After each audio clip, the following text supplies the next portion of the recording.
बाल निर्माण कहानी के अंतर्गत आज कहानी का शीर्षक है बुद्धिमान बेटा। उस दिन स्कूल के सारे बच्चे झुग्गी झोपड़ी वाली बस्ती में गए थे। वे अपने साथ अपने खिलौने भी लेते गए, ऐसे खिलौने जो अब उनके लिए उपयोगी नहीं थे। मणि भी अपने कई स्वचालित खिलौने लाया था। उसके पास खिलौनों का तो भंडार था, अपने साथ लाए खिलौने वह बांट चुका था। अब उसके पास रह गई थी क्रिकेट की गेंद और बल्ला, जिसके लिए वह किसी सुपात्र को खोज रहा था। सहसा उसकी निगाह अपने ही समवयस्क 11-12 वर्ष के एक किशोर पर पड़ी, जो सबसे दूर खड़ा यह देख रहा था। उसके कपड़े से स्पष्ट हो रहा था कि वह भी इसी बस्ती का रहने वाला है। बस गेंद बल्ला ठीक रहेगा, ऐसा मन ही मन कहते हुए मणि उसकी ओर बढ़ा। लो, यह तुम्हारे लिए है। मणि ने उसकी ओर गेंद और बैट देते हुए कहा। किशोर चुपचाप खड़ा रहा। मणि ने फिर अपनी बात दोहराई।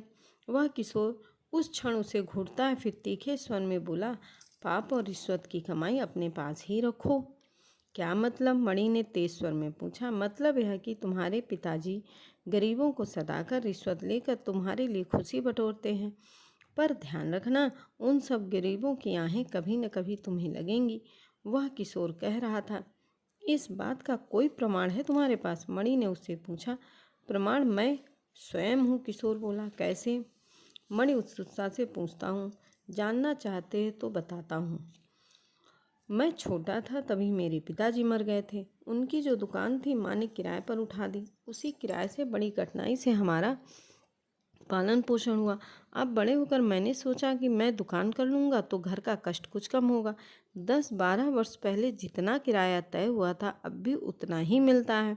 उसमें से बढ़ती हुई महंगाई में गुजारा होना बहुत कठिन है।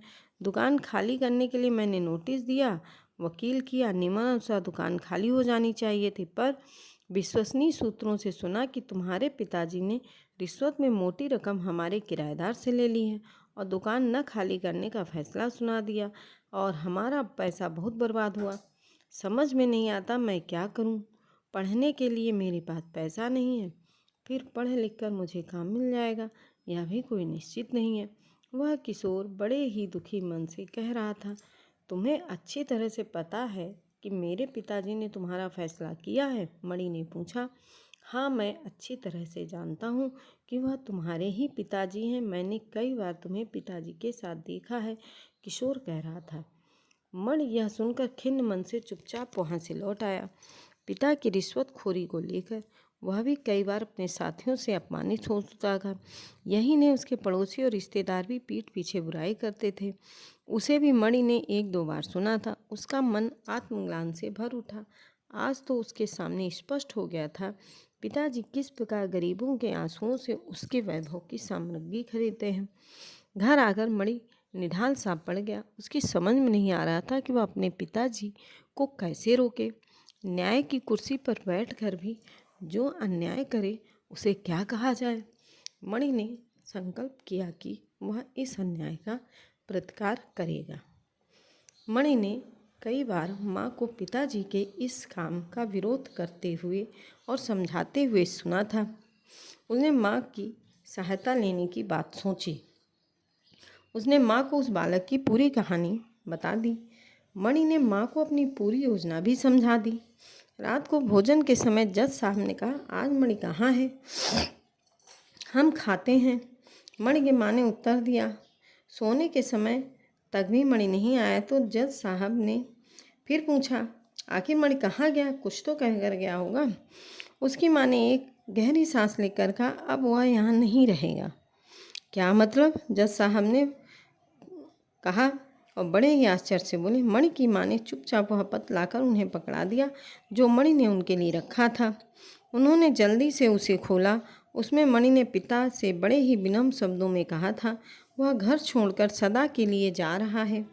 कारण वह है कि रिश्वत लेकर गरीबों असहायकों का कारण सजा देते हैं। उनकी आहों से वैभव की जो चीज़ें खरीदते हैं उनके लिए उसकी अंतरात्मा उसे धिक्कारती है। इस बात को लेकर साथी भी उसे जब तब देखो तब व्यंग करते रहते हैं।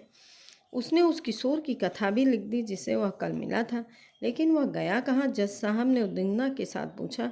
उन्होंने बताया उसका एक मित्र किराए का कमरा लेकर रह रहा है, मणि भी उसी के साथ रहने चला गया। वह कह रहा था कि ट्यूशन करके अपनी पढ़ाई का खर्च वह निकाल लेगा। जाओ जाकर उसे लौटा लाओ। जज साहब ने पत्नी को आदेश दिया। आप जानते हैं मणि कितना जिद्दी है, जब तक उसकी बात पूरी नहीं हुई तब तो कभी नहीं आएगा। पति ने उत्तर दिया। जज साहब कुछ देर तक इधर उधर टहलते रहे।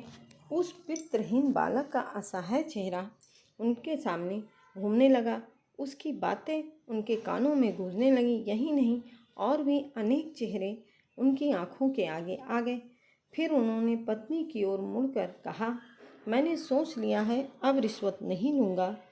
अच्छी तरह सोच समझ कर निर्णय लीजिए, जिसके बाद आपको क्षोभ न हो, मणि की माँ ने कहा। मणि की माँ की आंखें खुशी से चमक उठी। उनकी दो अभिलाषाएं एक साथ जो पूरी हो रही थी। बेटा तो घर आ ही जाएगा, साथ ही जिन्हें समझा समझा कर वह हार गई थी, आज वे सच्चाई और ईमानदारी के रास्ते पर आ गए थे। धन्यवाद।